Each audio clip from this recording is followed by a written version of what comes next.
His 5 first halves at this World Cup, 4 goals in those 5, 3 of which came in the game against Canada. So maybe it's not a surprise that it's goalless at half-time.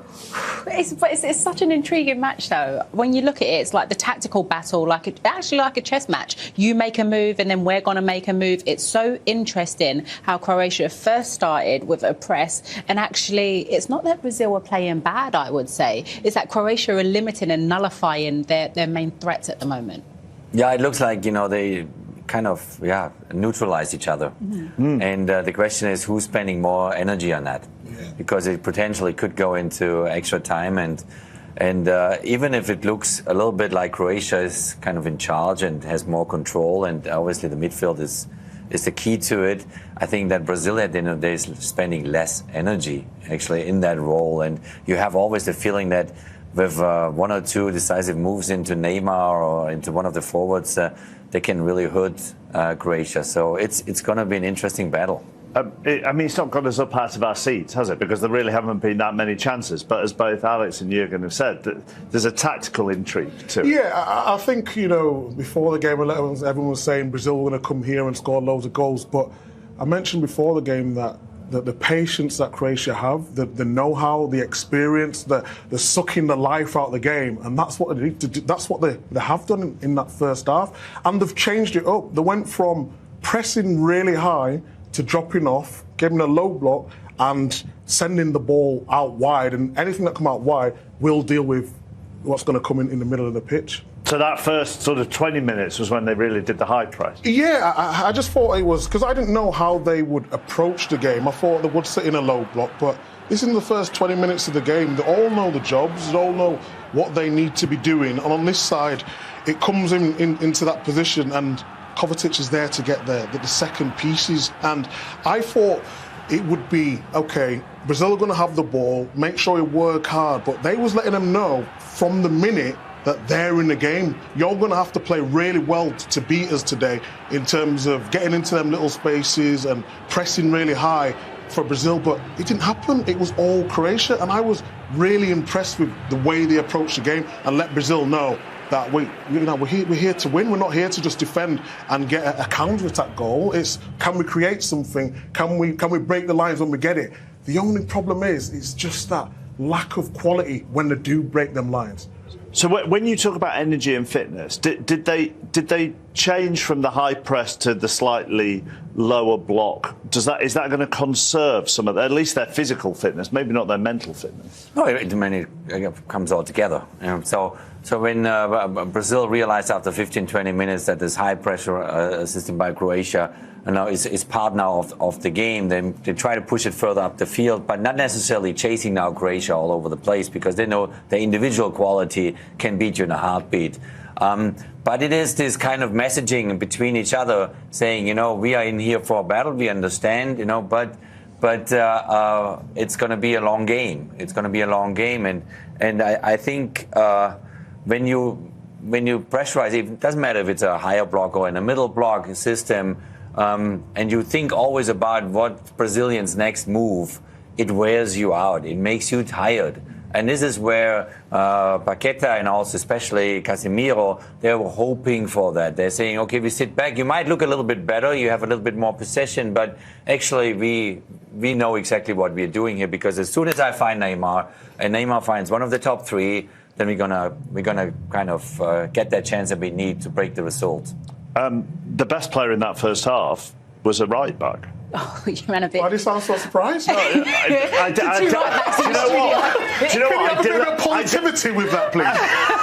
Well, I tell you why he's the best right back in this game at the moment, because he's literally not even sitting back worrying about the Brazilians and their overload down this side. He's like, well, actually, I'm going to make you worry about me. I'm going to drive forward and get into spaces when I can. Even here, he knows that the space, you change the point of attack, and he needs to be there and lead in that attack. And look at his energy just to get forward. And here, sometimes it's just being an option to be a bounce pass. It's not even nothing big, but it's allowing his team to keep possession possession and get up the field. Once again, being another option, getting forward, making Brazil worry about him. He's been doing it for the whole 45 minutes. Pass and go again and go at speed, driving into space. I just absolutely love it. And this is when we're talking about attacking right backs and being brave on the ball. And to do this at the end of it, it's just been quality the whole half, Micah. And this is what managers really want to see. They want to see one-against-one battles. Yeah. They want to see, okay, who drives who mad. And in his case, he's basically telling Vinicius Junior, yeah. I'm in charge here. I'm the boss. That's here. another cat and mouse, isn't it? This is a whole mental approach. Is that I'm going to go down the wing. I don't care about you. You might be the best winger in the World Cup, but I'm going to go and maybe I'm going to score. And he almost scored. So these one-against-one battles, you summarize them all over the field, you're going to win the game. Do you know what? I deliberately tried to make that question about the right back as monotone a question as possible so that you couldn't read anything into how I said it. But anyhow, go back to that cat and mouse then, down the Brazilian left side to then try and put Juranovic on the back foot. Yeah, because when I was looking at it yesterday, I was like, actually, where you might worry for Croatia is both of their fullbacks, and they're really going to double up. And you can see from the offset that the Brazil was like, okay, these are the targets we're going to area. Neymar's going to come into that space. Obviously, Richarlison also, all the options in there, Vinicius Junior, and they've been doing it. Exactly that, and I just think that the position of Danilo has been brilliant because he's got in the centre of pitch, which is dragging their midfield out. That's allowing this space for Vinicius. In that first 20 minutes, he was the one who was going to get the ball to, and they need to get him a little bit more because, like we said, Juranovic is taking him the other way, but he's a star man. He is a danger man. I just think they're lacking that little bit of a final pass. Lack of a little bit of quality, rushing things a little bit, but Vinicius, no doubt, is that danger man.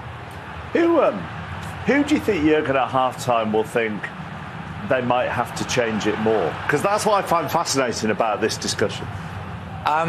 There's certainly, I think, the miss for Brazil saying maybe we move Neymar higher up the field and we go and add another midfielder to be more solid in midfield, but I hope they don't do it. I think they're always a little bit on the edge, more of the more attacking style at the end of the day than getting more defensive. And I think if they're patient and they keep the tempo maybe a little bit higher and they get their wingers into the game, and Rafinha we haven't seen yet.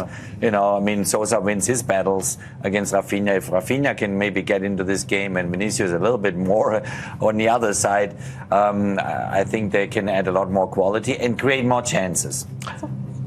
Sorry, I was just going to say, from a manager's perspective in looking at it, so would you, in terms of Brazil, would you not even be worried because you know that they have that threat in attack and just those moments that you're waiting for? And I think that's an important message to your team, actually. Say, no, don't worry. Okay, we understand here and there we are a little bit in trouble, but you have enough quality to go forward and decide this game. Right then, I remind...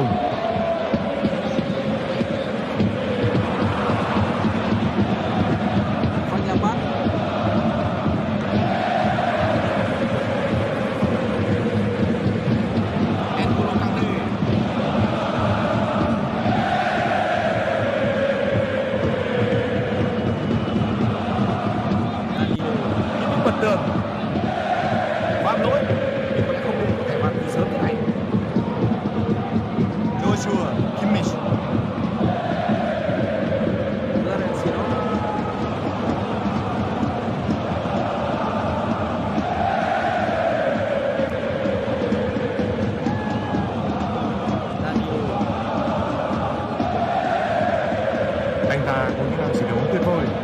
Danilo và ngăn chặn tuyệt vời.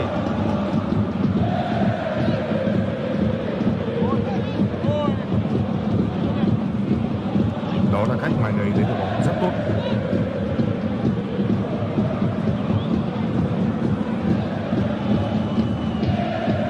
Anh có thể sút. Ồ không, chặn bóng kịp thời rồi.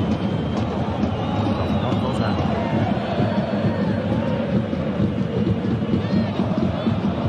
Thế trận nào xoay chiều, cơ hội tuyệt vời để phản công. Tát đi. Thủ môn đang nhặt bóng để chuẩn bị phát bóng lên.